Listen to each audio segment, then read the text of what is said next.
Ladies and gentlemen, the President of the United States. My friends, I want to talk for a few minutes with the people of the United States about banking, to talk with the comparatively few who understand the mechanics of banking, but more particularly with the overwhelming majority of you who use banks for the making of deposit credit, in bond paper, in mortgages, and in many other kinds of loans. In other words, the bank puts your money to work to keep the wheels of industry and of agriculture turning round. A comparatively small part of the money that you put into the bank is kept in currency in the first few days of March.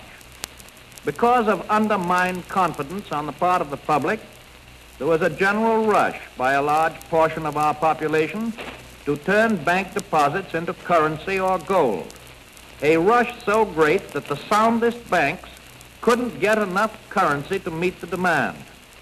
The reason for this was that on the spur of the moment, it was of course impossible to sell perfectly sound assets of a bank and convert them into cash except at panic prices far below their real value.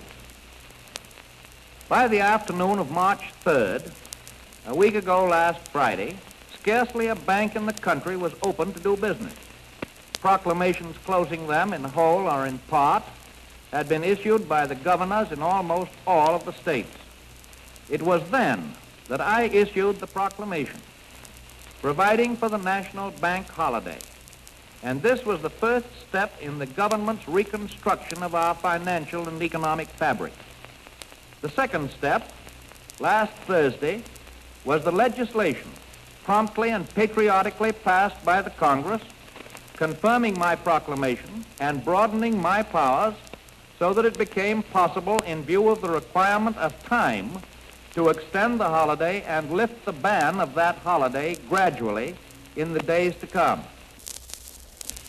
This law also gave authority to develop a program of rehabilitation of our banking facilities. It is in great inconvenience, is affording us the opportunity to supply the currency necessary to meet the situation. Remember that no sound bank is a dollar worse off than it was when it closed its doors last week. Neither is any bank which may turn out not to be in a position for immediate opening. The new law allows the 12 Federal Reserve banks to issue additional currency on good assets, and thus the banks that reopen will be able to meet every legitimate call. The new currency is being sent out by the Bureau of Engraving and Printing in large volume to every part of the country. It is sound currency because it is backed by actual good assets.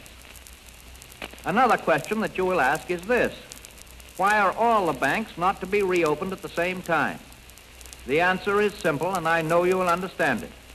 Your government does not intend that the history of the past few years shall be repeated. We do not want and will not have another epidemic of bank failures.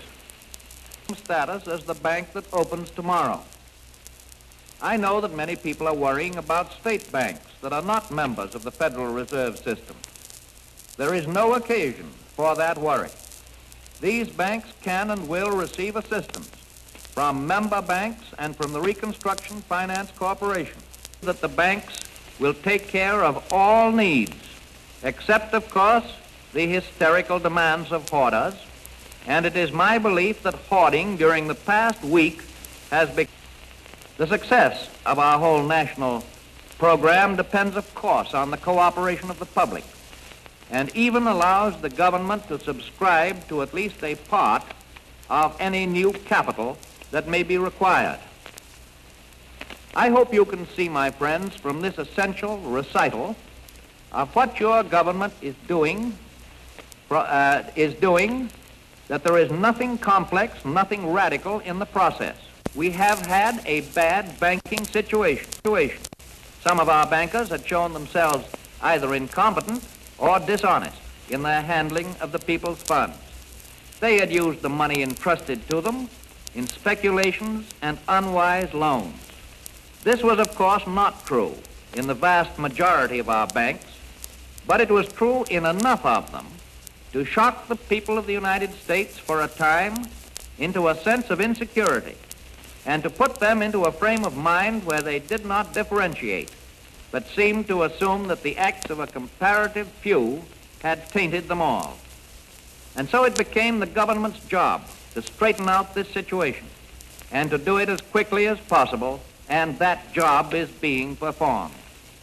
I do not promise you that every bank will be reopened or that individual losses will not be suffered, but there will be no losses that possibly could be avoided, and there would have been more and greater losses had we continued to drift.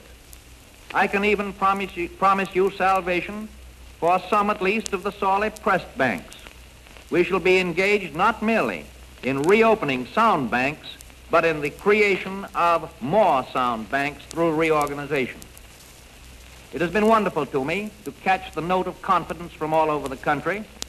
I can never be sufficiently grateful to the people for the loyal support that they have given me in their acceptance of the judgment that has dictated our course, even though all our processes may not have seemed clear to them. After all, there is an element in the readjustment